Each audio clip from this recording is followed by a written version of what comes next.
Good morning everyone. बच्चों में सुधा मित्तल। आज अपन अध्ययन करेंगे बीमा एजेंटों के पारिश्रमिक संबंधी प्रावधान, provisions relating to remuneration of insurance agents.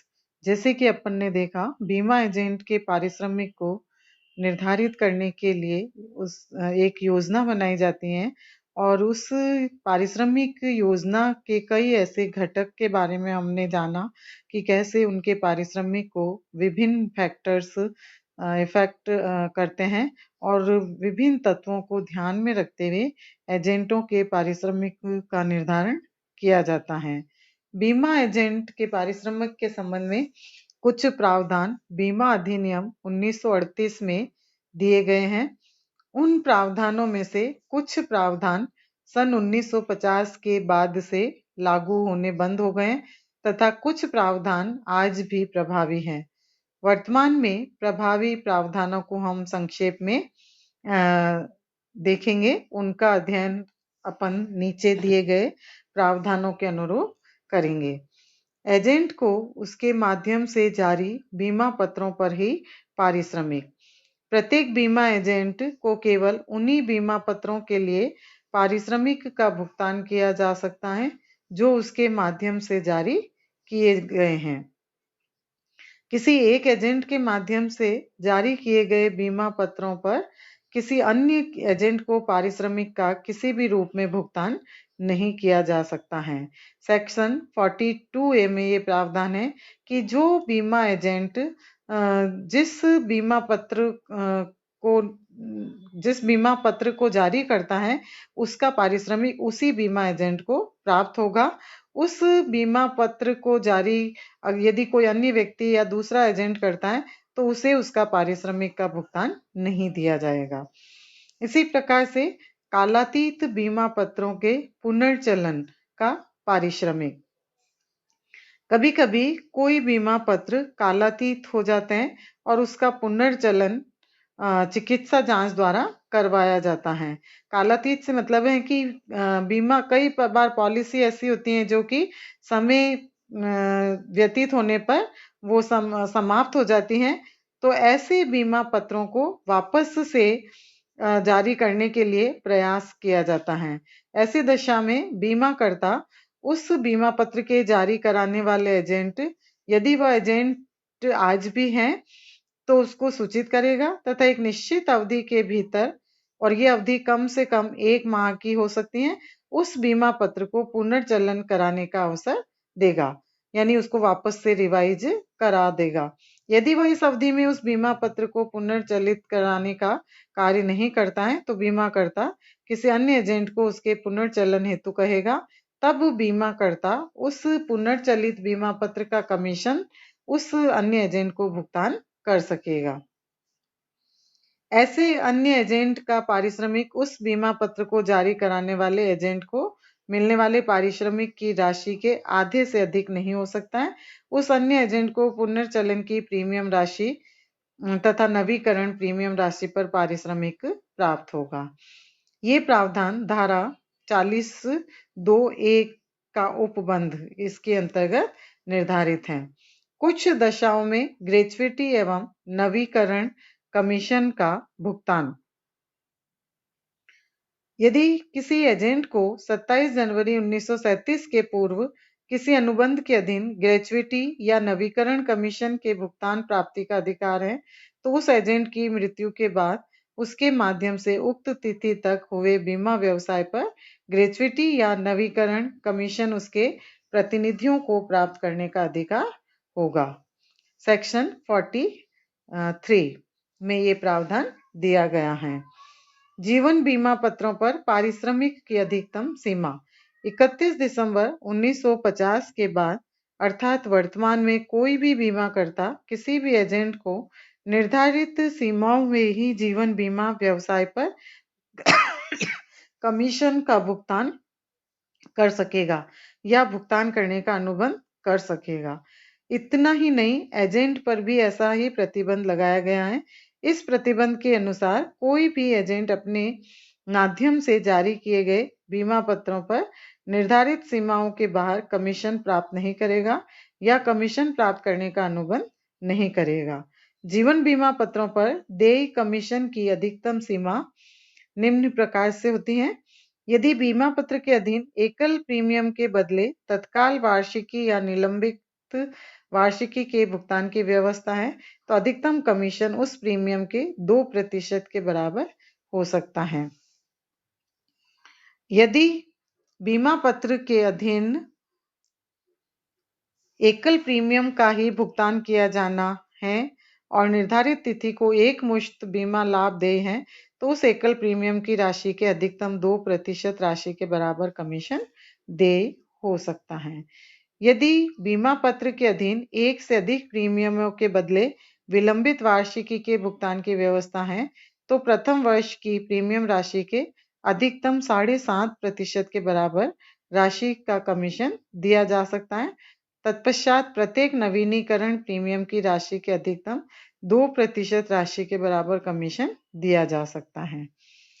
अन्य किसी भी बीमा पत्र की दशा में प्रथम वर्ष की प्रीमियम राशि के अधिकतम 35% के बराबर राशि का कमीशन के अनुरूप में भुगतान किया जा सकता है। तत्पश्चात दूसरे एवं तीसरे वर्ष की नवीकरण प्रीमियम के अधिकतम 7.5% के बराबर तथा उसके बाद प्रत्येक नवीकरण प्रीमियम की राशि के अधिकतम 5% के बराबर राशि का कमीशन के रूप में भुगतान किया जा सकता है। ये प्रावधान सेक्शन 40A(1) के अंतर्गत दिया गया है। प्रथम 10 वर्ष तक अन्य बीमा पत्रों पर अधिक कमीशन।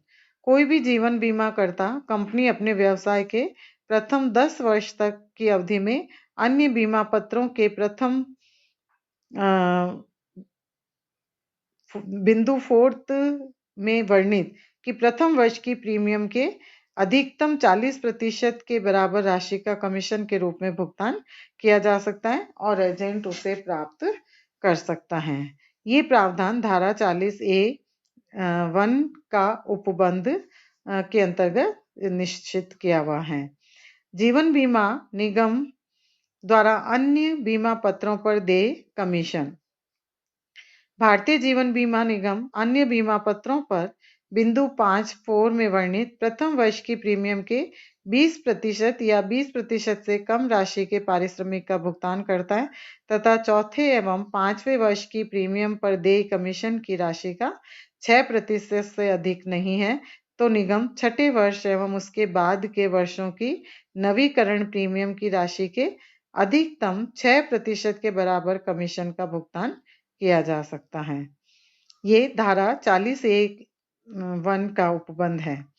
विशिष्ट एजेंट के पारिश्रमिक की सीमा। विशिष्ट एजेंट को उसके माध्यम से जारी किए गए बीमा पत्रों पर निम्नांकित सीमा में ही पारिश्रमिक कमीशन का भुगतान किया जा सकता है। जैसे यदि बीमा पत्र के अधीन एकल प्रीमियम के बदले तत्काल वार्षिकी या विलंबित वार्षिकी के भुगतान की व्यवस्था हो, तो उसकी प्रीमियम के अधिकतम 1% बराबर कमीशन का भुगतान किया जा सकता है। यदि बीमा पत्र के अधीन एकल प्रीमियम के बदले निर्धारित तिथि को एक मुश्त बीमा लाभ देय होते हैं, तो उसकी प्रीमियम के अधिकतम 1% के बराबर कमीशन का भुगतान किया जा सकता है। यदि बीमा पत्र के अधीन एक से अधिक प्रीमियमों के बदले विलंबित वार्षिकी के भुगतान की व्यवस्था है, तो प्रथम वर्ष की प्रीमियम की राशि के अधिकतम 2% के बराबर राशि का कमीशन के रूप में भुगतान किया जा सकता है। इसी प्रकार से अन्य किसी भी बीमा पत्र की दशा में बीमा पत्र की प्रथम वर्ष की प्रीमियम की राशि का अधिकतम 15% राशि का कमीशन के रूप में भुगतान किया जा सकता है। ये व्यवस्था धारा 40A(2) के अंतर्गत की गई है। नेक्स्ट, प्रथम 10 वर्ष तक विशिष्ट एजेंट को अन्य बीमा पत्रों पर अधिक पारिश्रमिक। कोई भी जीवन बीमा करता अपने व्यवसाय के प्रथम 10 वर्षों तक की अवधि में अन्य बीमा पत्रों की प्रथम वर्ष की प्रीमियम की राशि के अधिकतम 17.5% तक की राशि विशिष्ट एजेंट को कमीशन के रूप में भुगतान कर सकता है। सामान्य बीमा व्यवसाय पर एजेंट को पारिश्रमिक। कोई भी सामान्य बीमा व्यवसाय का बीमाकर्ता अपने किसी एजेंट को उसके माध्यम से जारी किए गए बीमा पत्रों की प्रीमियम की राशि के अधिकतम 15% राशि के बराबर कमीशन का भुगतान कर सकता है तथा एजेंट उसे प्राप्त कर सकता है। ये सेक्शन 40A(3) में है। सामान्य बीमा व्यवसाय पर प्रमुख एजेंट को पारिश्रमिक। कोई भी सामान्य बीमा व्यवसाय का बीमाकर्ता अपने किसी भी प्रमुख एजेंट को उसके माध्यम से जारी किए गए बीमा पत्रों पर अधिकतम निम्नानुसार कमीशन पारिश्रमिक का भुगतान कर सकता है। जैसे अग्नि एवं समुद्री बीमा पत्रों पर उनकी प्रीमियम का अधिकतम 20% तक और विविध बीमा पत्रों पर उनकी प्रीमियम का अधिकतम 15% तक। बीमा एजेंट द्वारा पारिश्रमिक प्रावधानों के उल्लंघन पर दंड। यदि कोई एजेंट अधिनियम में निर्धारित सीमाओं से अधिक पारिश्रमिक का भुगतान प्राप्त करेगा तो उसे 100 रुपए के अर्थदंड से दंडित किया जा सकेगा।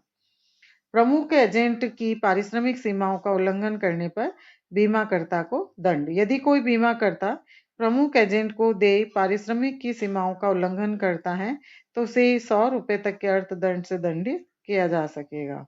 कमीशन का संचित होना। बीमा एजेंट को देय नवीनीकरण कमीशन संचित होता रहता है।